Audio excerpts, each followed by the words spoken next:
If you're planning on going to the Gnostic Mass for the first time, or perhaps you're just interested in knowing more about this fantastic ritual, you've come to the right place. Today I'll talk to you all about what to expect at your first Gnostic Mass.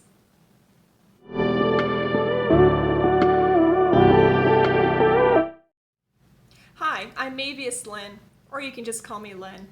I'm an artist, Thelemite, practicing occultist, and ceremonial magician.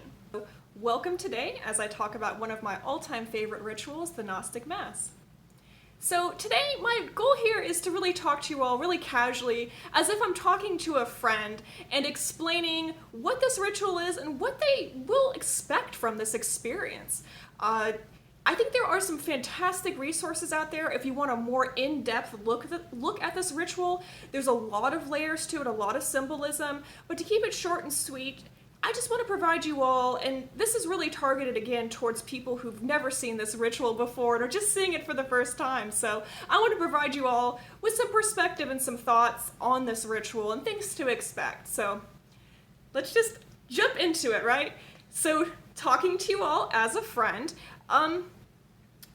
first thing you should know is this ritual is the public and primary ritual of the OTO, or Order of the Oriental Templars. So this is really interesting because I talk to a lot of my Freemason friends and they're like, what, you all do public rituals? Yeah, so there are really two portions of the OTO. There's the EGC, and then there's the initiatory track stuff. So the initiations of the OTO and some of those more private rituals you're not going to see as a member of the public, but the Gnostic Mass is one of our primary rituals that you will be able to go to as a member of the public.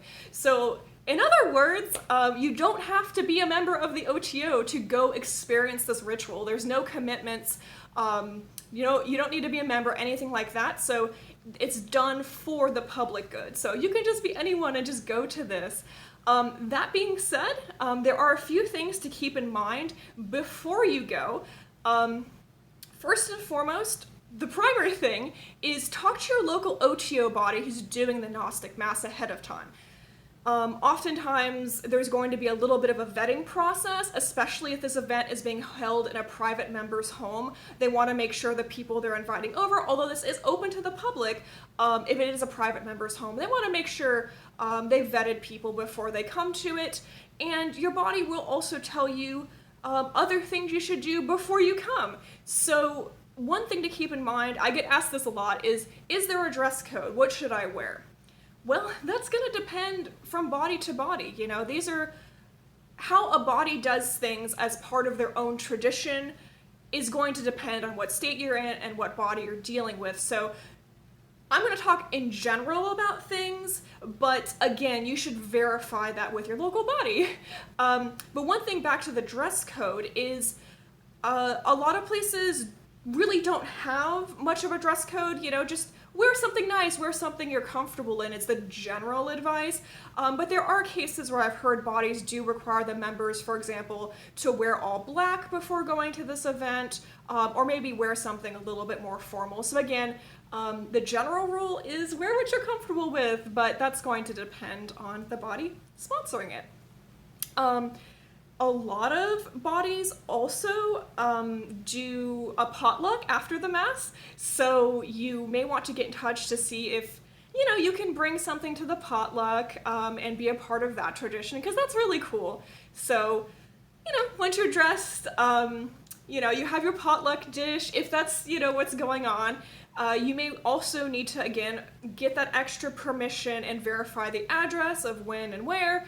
How soon you should show up. Oftentimes, people have something called the deacon speech. It's colloquially called the deacon speech, and maybe a little bit of socializing before the Mass. So make sure you're not getting there immediately when the Mass is starting, and you get there maybe, you know, what they tell you to get there, like maybe like 30, 45 minutes early, to allow time for that. And again, refer to your local body, like when that time's going to be. Also, what's important to mention in the era of COVID, currently Grand Lodge of the OTO is requiring, you know, depending on how bad the COVID case rate is in your area, they require people to be fully vaccinated. So if that's the case, again, double check. You will have to provide ahead of time proof of vaccination, so provide your COVID vaccination card to your body master if necessary. So at the time of making this video, that is the case, but who knows when you're watching this? Just double check. Wouldn't it be unfortunate if you got there and got turned away? So we don't want you to do that. So just double check with your local body master or officers ahead of time on that. So let's walk you through it. Okay, so as of right now, you have the right attire on, you have your dish possibly for the potluck, you've proven your vaccination status, and you show up on time. Oftentimes, you'll come into a room or wherever people are gathering before the Mass. The Mass team itself, by the time you get there, is probably already getting ready, setting things up, going over things with each other. So, basically, your job is to, as the new person, is to come sit down, say hello to people, maybe introduce yourself, make yourself comfortable, and oftentimes there will be missals available, especially for new people. Make sure you grab one. This is an example of that. They're going to be body specific, so you're not going to get this exact one. It'll depend, but this is what you're kind of looking at, and this will be super helpful for you.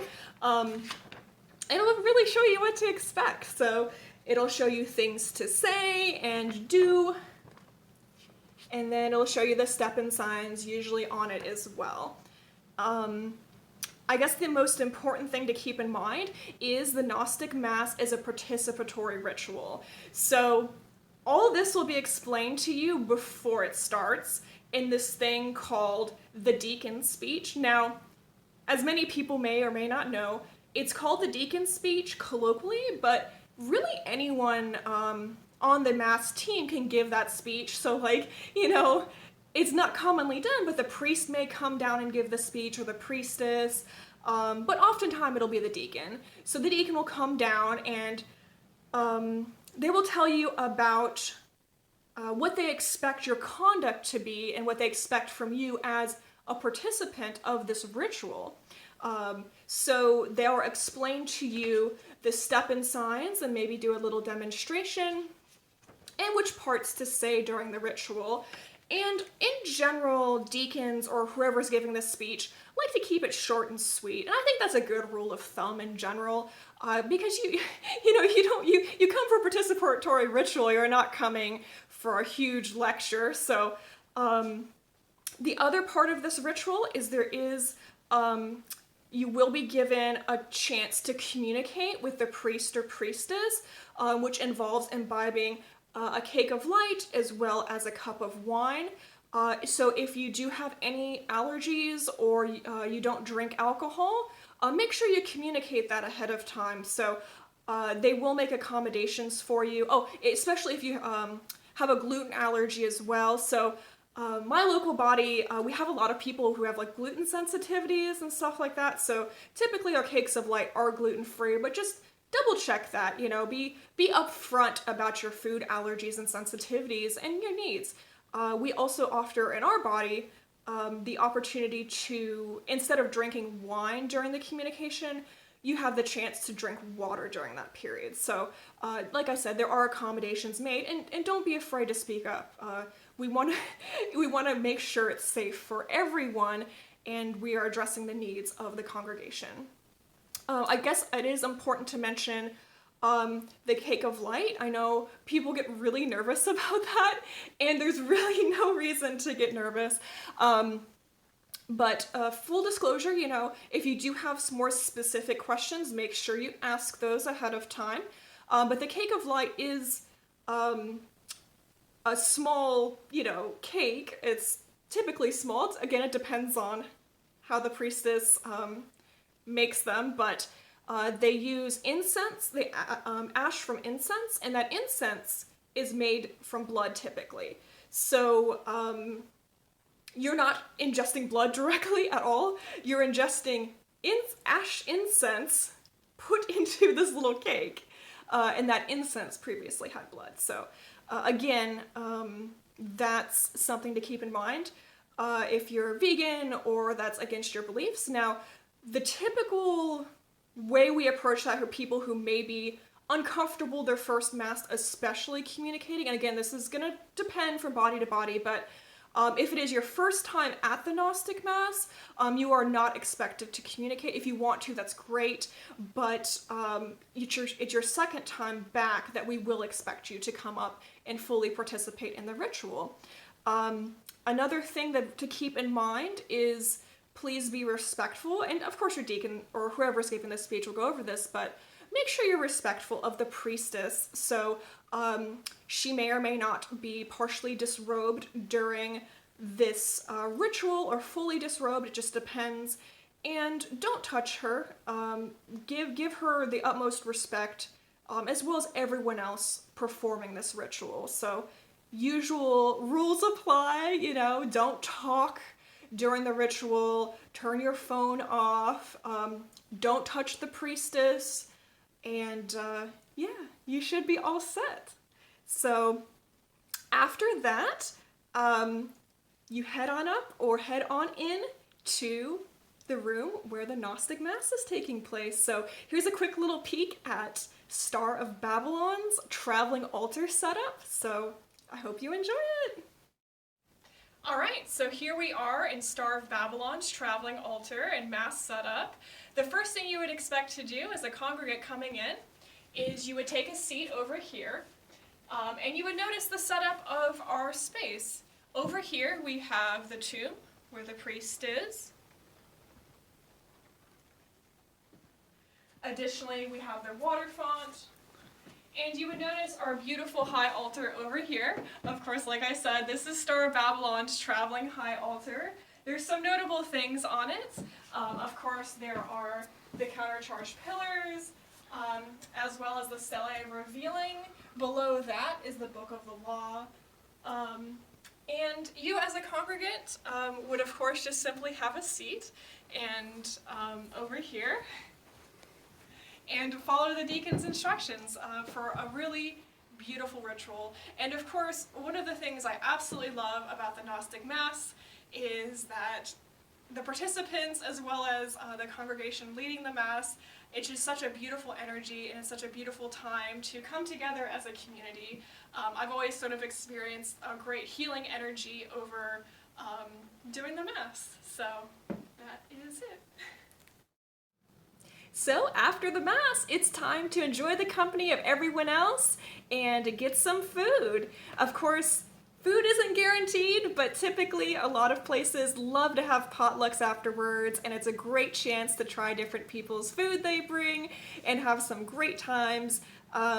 Try some drinks, get to know people, talk, and that's a wonderful time just to catch up with people, meet some new people, and don't be afraid to introduce yourself to people, especially if you're new. Also again, back to the food allergies. Don't be shy about telling people your sensitivities or allergy concerns. Usually people really go out of their way to make sure there's vegan options at the potluck as well as gluten-free options, but just double check. Another thing, you may be coming away from the Gnostic Mass with a souvenir. So it's a tradition in a lot of places to hand out the roses that were on the altar. So that is so cool. You will not leave empty-handed. So not only will you possibly be walking away with a ton of leftovers from the potluck, you may end up with a rose or two or three. So this is a ton of dried roses from a lot of different Gnostic Masses and some other stuff.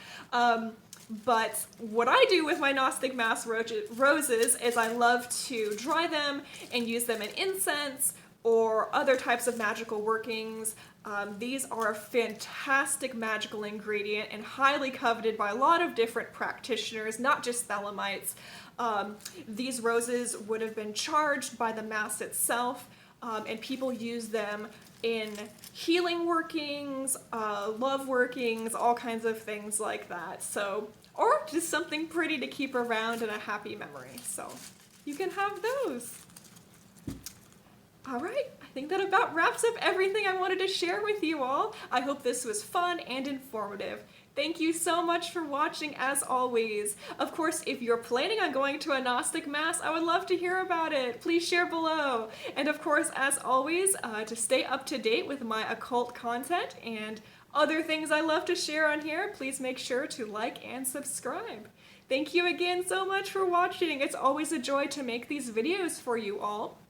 And of course, I'll see you on the next video. So, I am the center of expression for the primal will to good, and so are you.